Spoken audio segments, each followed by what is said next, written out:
Hey girlies, welcome back to another podcast episode. Today's guest is Sean Mullaney. He is an advice-only financial planner and the president of Mullaney Financial and Tax, Inc. He's also the co-author of Tax Planning to and Through Early Retirement, published in 2025. Sean writes the Plutus Award-winning blog fitaxguy.com on the intersection of tax and financial independence, and he also has a personal finance YouTube channel. If you're like us, you've heard the advice again and again about why you should invest in a Roth IRA. But in this conversation, Sean explains why it might actually be advantageous to prioritize other accounts. He also gives a really easy-to-follow framework called the Compelling 3, which can help you figure out where to start if you're confused about investing. If you listen to this and find it feels a little advanced, that is okay. We have other episodes about Roth IRAs and getting started investing that are much more beginner-friendly. We will link them below in the show notes. But enjoy this conversation with Sean. Welcome to the Finance Girlies, a podcast for millennial and Gen Z women who are curious about money but have never quite felt at home in traditional finance spaces. We're Emily Backdorf and Cassidy Horton, podcast hosts, longtime friends, and finance writers for brands like AOL and Yahoo Finance. Rather than giving you prescriptive advice, we talk about money the way friends actually do, with stories, questions, and a lot of figuring it out in real time. And as a reminder, this episode is brought to you by us. We have no sponsors, so if you want to support the Finance Girlies and earn our undying love and eternal appreciation, you can become an insider. For just $5 a month, or basically $1.25 a week, you'll help us keep the podcast ad-free, and you'll get one Insiders Only episode every month. We'll put a link to become an insider in the show notes. Sean, thank you so much for joining us today for this episode of the Finance Girlies. Can we start by having you summarize your approach to retirement planning in one sentence? So, Emily, thanks so much for having me. I'm going to cheat on this one. I'm going to give you two sentences. So the first sentence is buy diversified financial assets over the long term, and especially for your audience, right? Many of whom might be in their 20s, 30s, 40s. They've got a long time to be thinking about this stuff. And there's no period I'm aware of in modern history where over 5-6 decades, which could easily be the horizon that your listeners are looking at, where those who acquired financial assets did poorly. Diversification is really important. Keeping fees low is important. And just buying these financial assets tends to work out over long periods of time and frankly, even over short periods of time, even if the markets collapse. These diversified financial assets just tend to benefit you even in down markets, by the way. So that's the first sentence, buy diversified financial assets. The second moves into the tax planning, which is pay tax when you pay less tax. And it turns out that most Americans, even most affluent Americans, tend to pay less tax in retirement, which gives us a little bit of a little bit of a nugget there, right? When you have a tax deduction on the table while you're working, which tends to be, for most of the listeners, the highest income years, isn't that a great time to get a tax cut, which is something like a traditional 401k contribution? Now, there might be years, for example, maybe the year you graduate grad school, you work for 3 months at the end of the year, fine, maybe that's going to be a low income year for you. But for most folks, it turns out that when we're working, we're at our highest tax. It's just the way the federal tax rules work. So that's a really good time to think about not paying tax, i.e., maybe saving for retirement with a 401k contribution that's into the traditional 401k. And then in retirement, most Americans, even most affluent Americans, are going to find their tax rate tends to drop. There's a variety of reasons for that we can go into later on in the conversations. That would be my second sentence. I'm cheating on this answer, of course. Pay tax when you pay less tax. This really tees us up for my next question, which is that we hear people talking about Roth, like Roth all the time online. Can you break down why that advice might not be right for everyone? Because Emily and I are both freelance writers for financial services companies. And this was probably like 2021, making $140,000 a year, still maxing out my Roth IRA first before anything else, because that was like the advice that I was getting. And it wasn't until I pivoted to maxing out like accounts that gave me a tax break now that I really saw my tax bill go down. And I was like, this advice is so popular and also was not the correct advice for me. So I want you to speak to that. Yes. So let's start off some fundamental ground rules. Remember my first sentence: buy diversified financial assets. Having a traditional retirement account is a good thing. Having a Roth retirement account is a good thing. Having more amounts in both of those is a good thing. Okay, so that's a basic predicate. But now let's think about a little bit of optimization here. You hear this Roth, and they bring up, well, Roth is great because you don't have to pay tax on it. What they fail to mention is you might not pay all that much tax on the traditional, even in retirement. What happens is when we're working, our income is what we're taxed on. So if we get a December bonus, regardless of whether we spend it in December, and we probably can't just practically, that's our income. Our spending is not a break on our taxable income. In retirement, our spending itself tends to be a break on our taxable income. Even if everything's in a traditional retirement account, our taxable income can only go as high as our spending. And it turns out when we're working, most of us, especially those in your community that are paying some attention, are like, I'm saving for one day. So that means your spending is by definition lower than your income, because some piece of your income, 5%, 10%, 15%, maybe 20 or 30%, some piece of your income went into these retirement accounts or other savings. So that means when you're retired, your income is going to be lower, generally speaking, than when you were working, because there's no December bonus to worry about, because your spending is a natural break on your taxable income. And so Roth has its place, but I would argue for most Americans, the place of the Roth is not to crowd out the best tax deduction you might ever have, which is, generally speaking, for most in the audience, a traditional 401k contribution, because that's going to be during your working years. It goes against your highest rate, and it might be that that's just an incredible tax deduction. But where does Roth have its place for most, potentially in the audience? Maybe where we don't have a tax deduction available. That's part of the reason I like the Roth IRA when we're at home. Right at work, we have a traditional 401k. So I like to start off thinking about traditional 401k, getting a bunch of money in there. And then at home, for our additional savings, let's do a Roth IRA, because the alternative would have been a taxable account. Not that a taxable account is a bad thing, far from it. But often at home, we can't deduct into that traditional IRA based on the rules. So a Roth IRA is a better landing spot, in my opinion, than a taxable account, just because the investments do generate some income every year, and that has to go on our tax return unless it's in a Roth IRA. So a Roth IRA has its place, has its role, but boy, these traditional retirement accounts give us tax deductions when we need them the most, when we're working and we haven't built up our financial wealth as much. And it turns out, and I've done a lot of YouTube videos on this, in retirement, they tend not to be high taxed. It tends to be that in retirement, they go back up against the standard deduction, 10% bracket, 12% bracket. We have progressive federal tax rates in this country, and we now have a very high standard deduction. That combination makes it that these traditional retirement accounts, even for affluent retirees, tend to be relatively lightly taxed. Now, is that universally 100% true? No. If you have $20 million in an IRA, yeah, you're going to pay a bunch of tax. It's actually going to be a good problem to have, but yeah, you'll be tax inefficient, but you'll be very rich. And yeah, you'll lose it on the spreadsheet when it comes to your tax efficiency, and that's okay too. I want to ask you more about how taxes work in retirement, but before we get there, just kind of backing up to something you said, what would you say to somebody who doesn't have access to a 401k through their employer? Excellent question, Emily. So for that person, I think there are sort of three paths available. All right.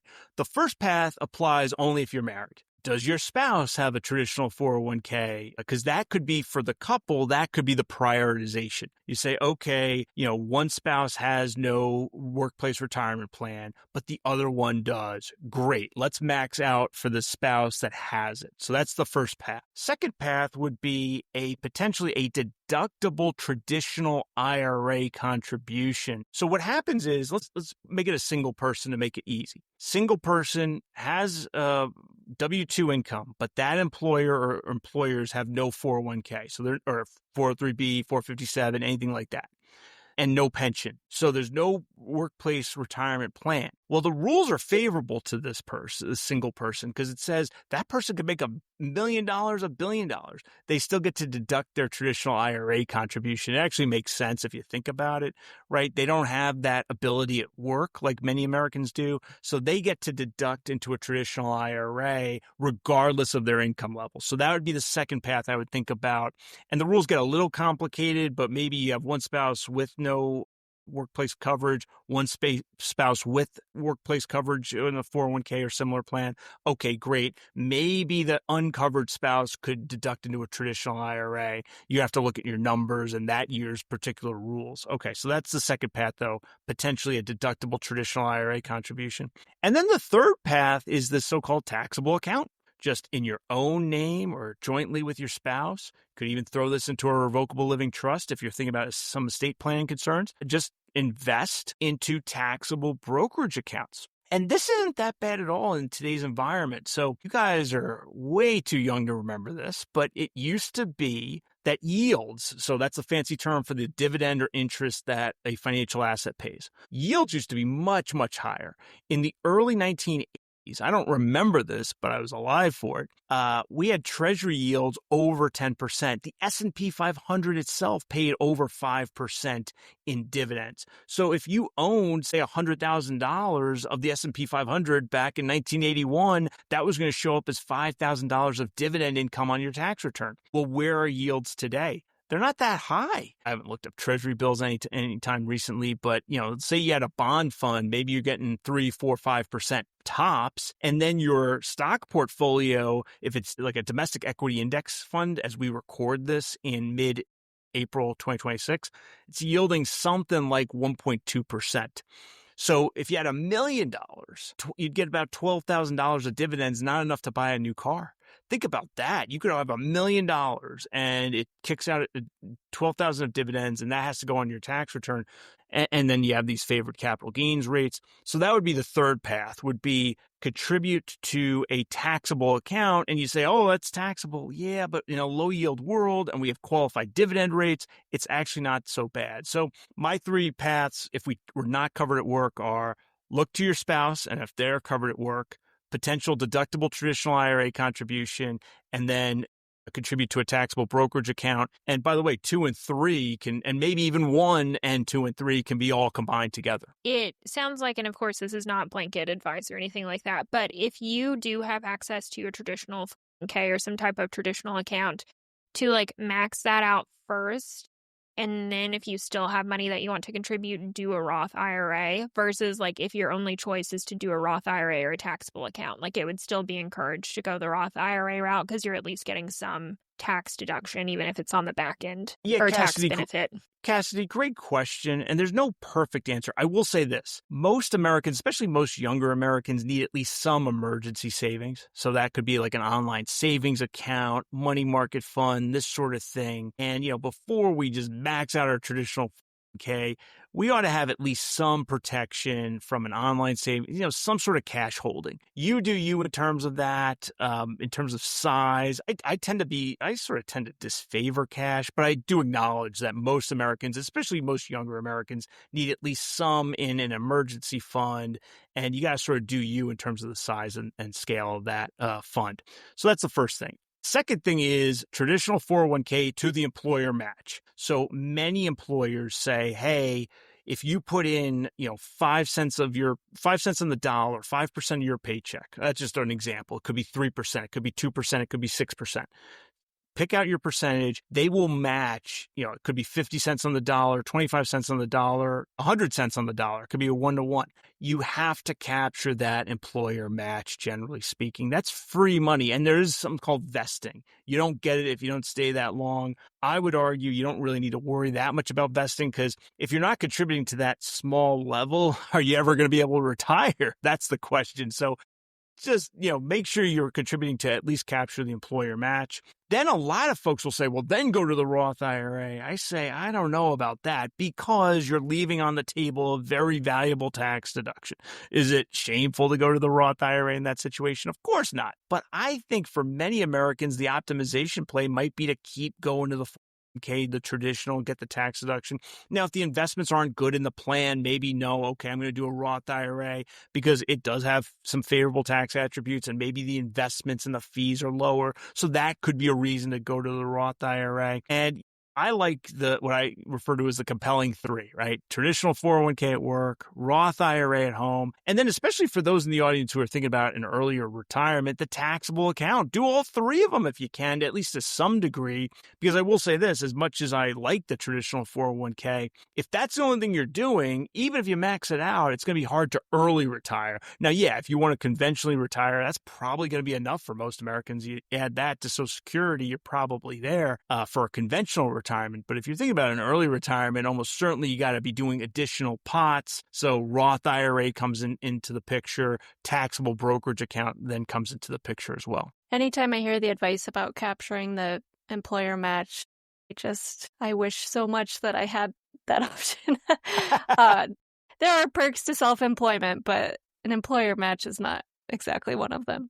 So let's get back to talking about taxes and retirement. And you've touched on this with some of your previous answers, but can you kind of talk a little bit more about what most people misunderstand about how taxes work in retirement? Great question. So in retirement, two things tend to happen. The first thing in the first part of retirement, particularly for the early retiree, is you tend to live mostly off taxable brokerage account assets. So like a mutual fund that's sitting in a taxable account. Okay.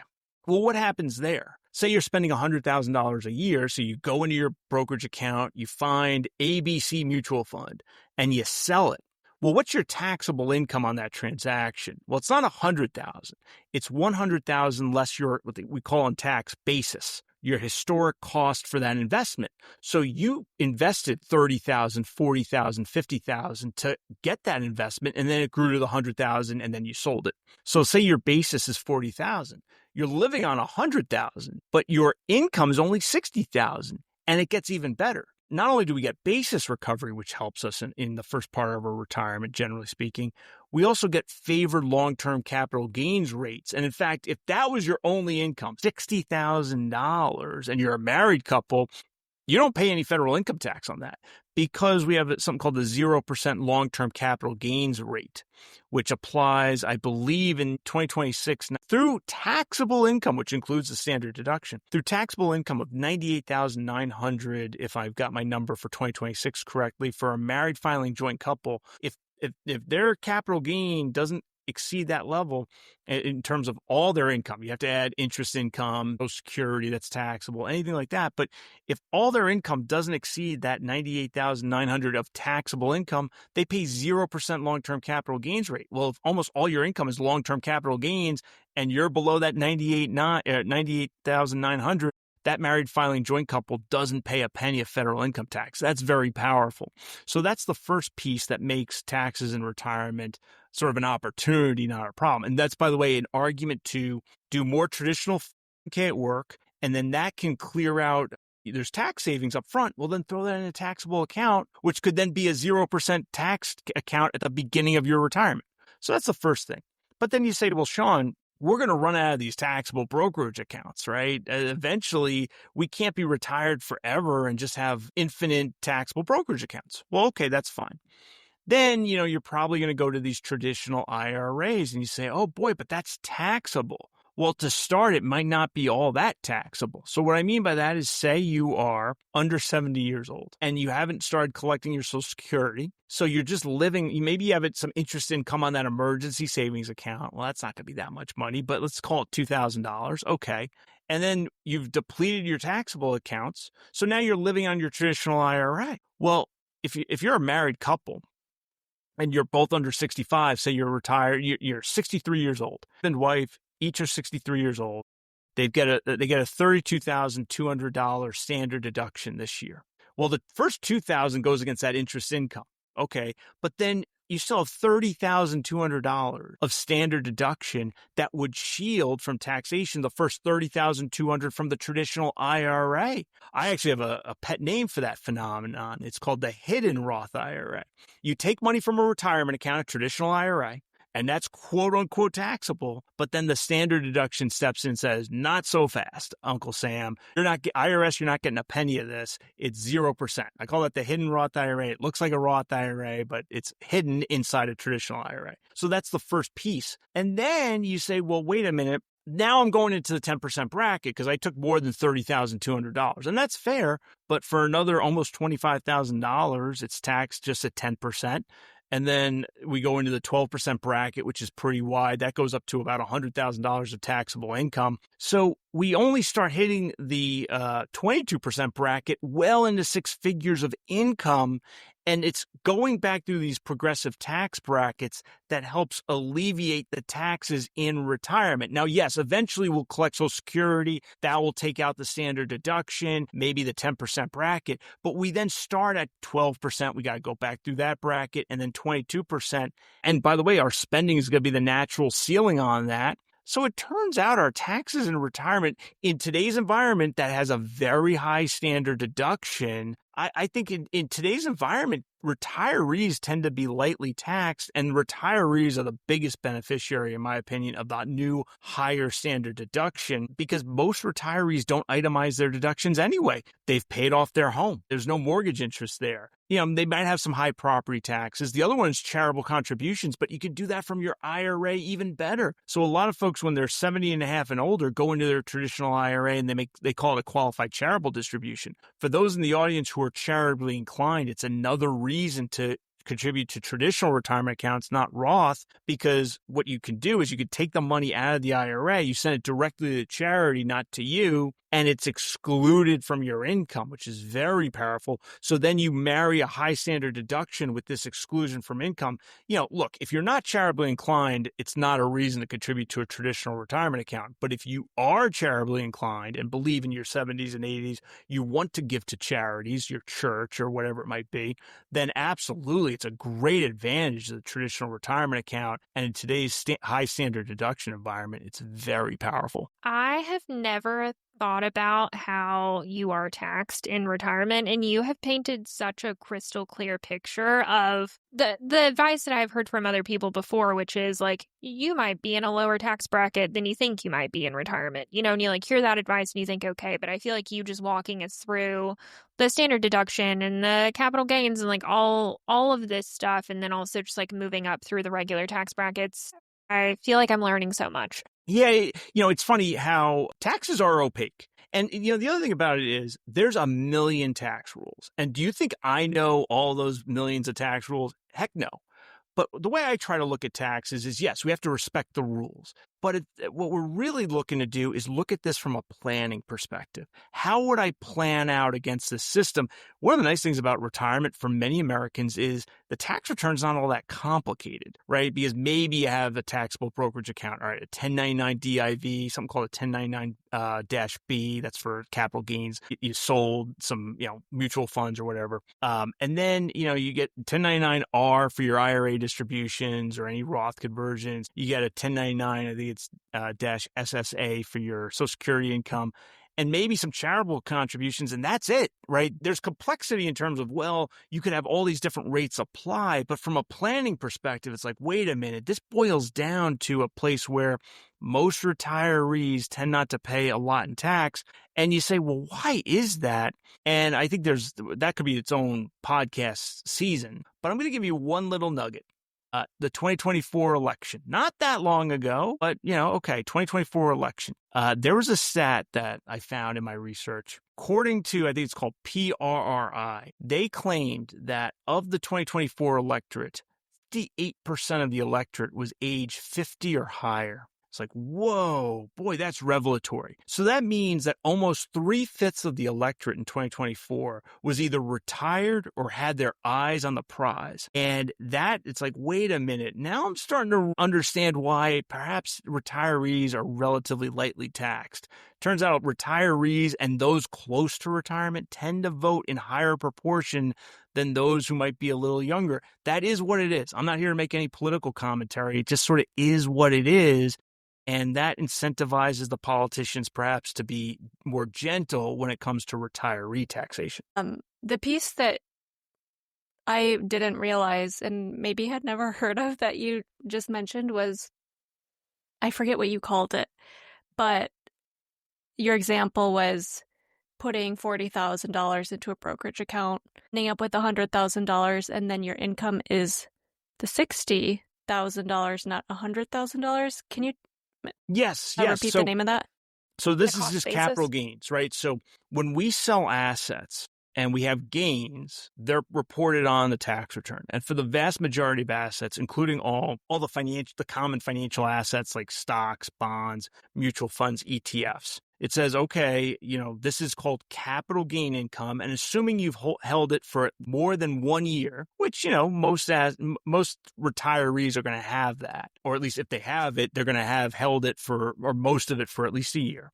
Then it's called a long-term capital gain. And it's segregated as a separate class of income for our tax system. And what that means is it has its own distinct tax brackets. You apply the tax brackets based on where it fits in the capital gains tax brackets after you apply all the ordinary income. So capital gains is sort of taxed on top.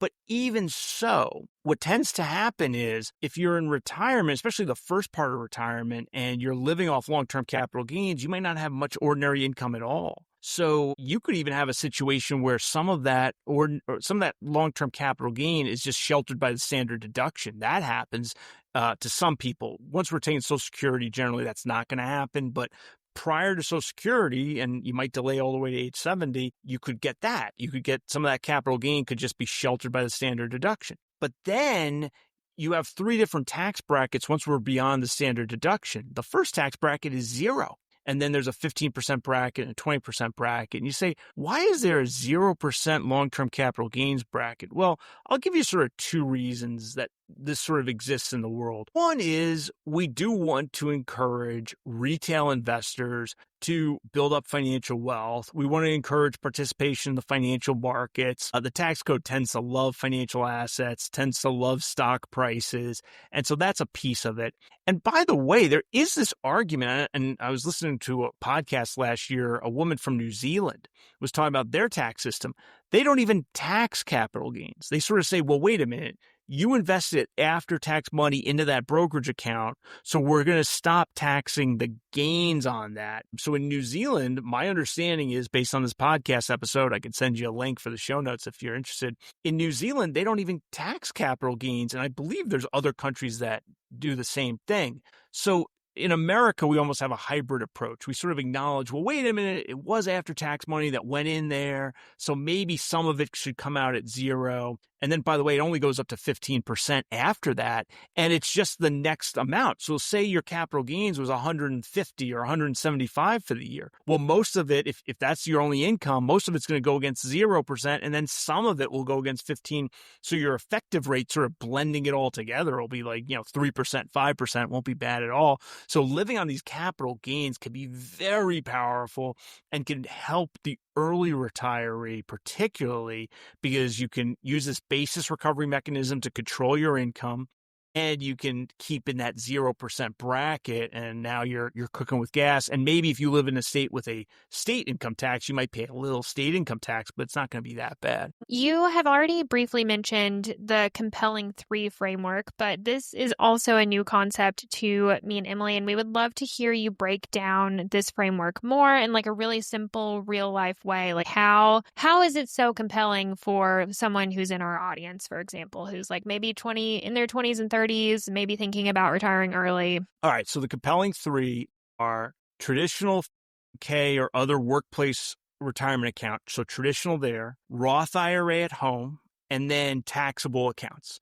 Those are the compelling 3 because people worry about, what do I invest in? Well, I would say if we're going to start out in our 20s or early 30s, let's start there, and we can think about some other things in the world, but those are really the compelling 3 to my mind. And why are they so compelling? One, on the traditional workplace retirement accounts, you get a tax deduction when you most need it before you've built up your financial wealth and when you're likely paying some of the highest taxes, if not the highest taxes of your lifetime.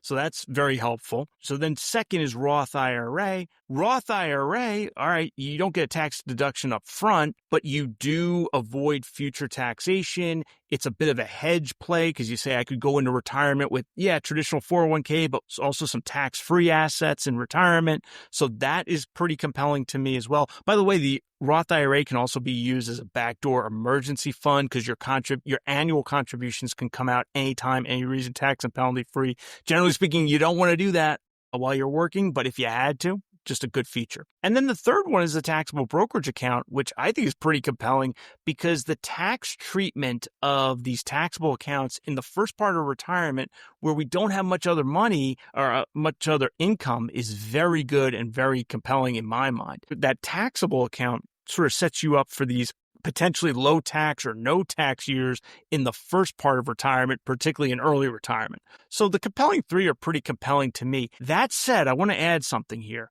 The compelling three are not the mandatory three. So what I mean by that are, first of all, the Roth IRA didn't exist to the year 1998. All right, so let's think about that for a second. So were there people in the early 90s, late 80s who achieved financial success, retirement in a world that didn't even have the Roth? Yes. That, I think, to my mind, just proves like the Roth is great, for its uses potentially, but it's not necessary because you can get to financial success, early retirement, financial independence, whatever you want to define it as, regardless of whether or not you have a Roth IRA, but it can be very helpful. And even, the traditional retirement account, even the taxable account, there are situations where there are retirees who get to retirement maybe because their 401k just did really well. And that's the lion's share of the assets. I would argue that person can even, be able to early retire as long as they've met their sufficiency needs. And maybe they don't have that much in a Roth IRA. Maybe they don't have that much in a brokerage account. They could still have financial success. And there are things to do. People worry about, it's a traditional IRA or traditional 401k, but I'm not 59 and a half yet. That's a tax age that matters for this 10% penalty. But it turns out there are plenty of workarounds around that 10% early withdrawal penalty. So anyway, I would say that the compelling three are very compelling, but they're not mandatory. You're going to need probably at least one of the three and better two of the three, certainly better three of the three, but you can get there different ways. But I think the compelling three are a great way to start, especially in our 20s and early 30s. I feel like I accidentally set these up in my late 20s because I had my Roth IRA, which I was already maxing out, and then I was self-employed and was so hung up on the fact that I wasn't sure which, if I wanted a solo 401k or a SEP IRA. So for probably a year and a half, I was just investing in a brokerage account once I maxed out my Roth IRA, just because I kept delaying the decision of you just need to pick some type of self-employed retirement account and go with it. And then once I picked a solo 401k, then pivoted to maxing that out instead. But now I inadvertently have all three purely just because I didn't know what to do. But we have done an episode, at least one, on health savings accounts, HSAs. And I use one. Cassidy, I know you've used them in the past, or you might use them now. Where would you say that fits in, just kind of on a very broad, high level? Great question, Emily. I start with a HSA, a health savings account, is another good thing to have in the world. And if you've got an HSA balance, that's a good thing. I don't view it as compelling as the compelling three, but it can absolutely play a role. So health savings accounts are associated with high deductible health plans. Not everybody has access to a high deductible health plan as their only means of medical insurance. It may not be the right fit for everyone in the audience. I tend to like them though, and I like HSAs. I don't find them quite as compelling as the compelling three, just because it's a little more restricted in terms of our use. One of the nice things about the HSA is there's no time limit on reimbursements. So maybe in your 40s you had a big surgery and it costs a lot of money out of pocket. Save the receipts. In your 60s or your 70s, you could just take a tax-free reimbursement for that. And you could do whatever you want with that reimbursement. It could be a trip to Vegas, but it was a reimbursement from the HSA for this old surgery from 20 years ago because you paid for that out of your checking account, or you put it on your hotel credit card or whatever it might be. So I think HSAs are great. I just don't find them quite as compelling as the compelling three. I think having the compelling three is a really helpful framework because, as you said, sometimes people are just confused about where to start. And there are so many options out there sometimes that it just feels like having those three as a kind of North Star I think will be helpful for a lot of people. Let's switch gears a little bit. What is one mistake that you see people in their 20s and 30s make when it comes to either taxes or saving for retirement? The biggest thing is not starting. Sometimes when you look at some of the personal finance content, you'll see this concern about, taxes and retirement are going to be terrible, and you better do Roth conversions and all this sort of jazz. And I say, wait a minute. If we're looking at the financial problems of retirement, it's not taxation, it's sufficiency. Look at median stats in terms of wealth. The big thing is just get started. And maybe the compelling three can help, give you some educational insight in that journey.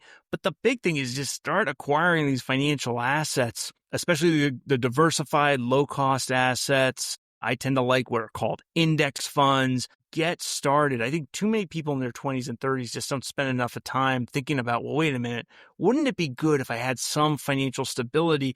And the best way to get financial stability is to get these financial assets. So whatever excess you've got from your paycheck, start thinking about, hey, is there a way I could put that to work for me in a financial asset that's low cost, that's diversified?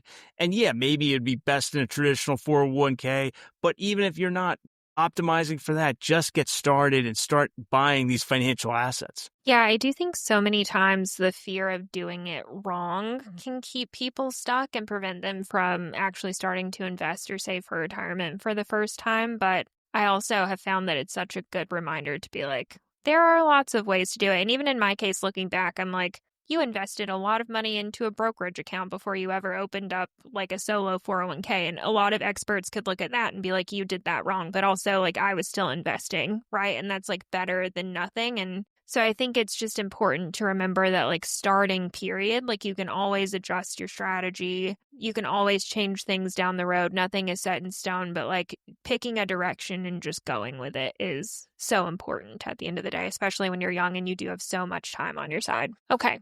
Moving on to the next question.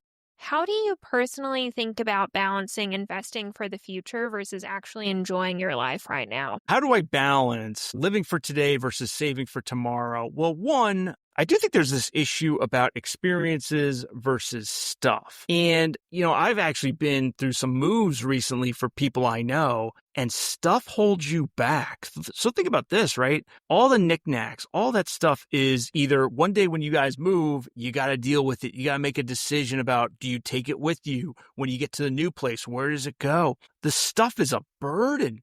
My goodness, the stuff weighs you down, and you're going to find as you get older, like I am, it's not really worth that much. You need like a table, and you need a couch, and probably a TV and a dining room table, but you don't need as much stuff as you might think you do. So I would bias towards experiences and away from the stuff.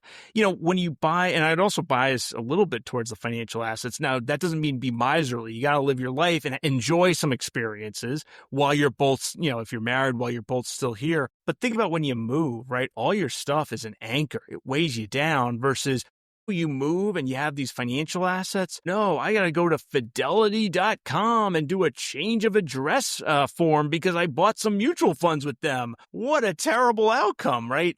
Moving with financial assets is incredibly easy. Moving with this stuff can be quite a headache. And it's it's delayed decisions. If you move, it's decisions you got to make in the future. What when you die? Now your loved one's got to make a decision. Like, do we keep this? Do we throw it away? How do we throw it away? The whole bit. So I would say, try to bias towards the experiences and away from the stuff. And then, build up some of those financial assets while you're at it as well. My family, specifically my mom's side of the family, they have inherited like great grandmother's things, to grandmother's things, to and it's just like my mom has so many people's things at this point, and I'm like, you should just get rid of all of this stuff. But also because it was like a family member's thing, and then it was a family member's thing. It's so much.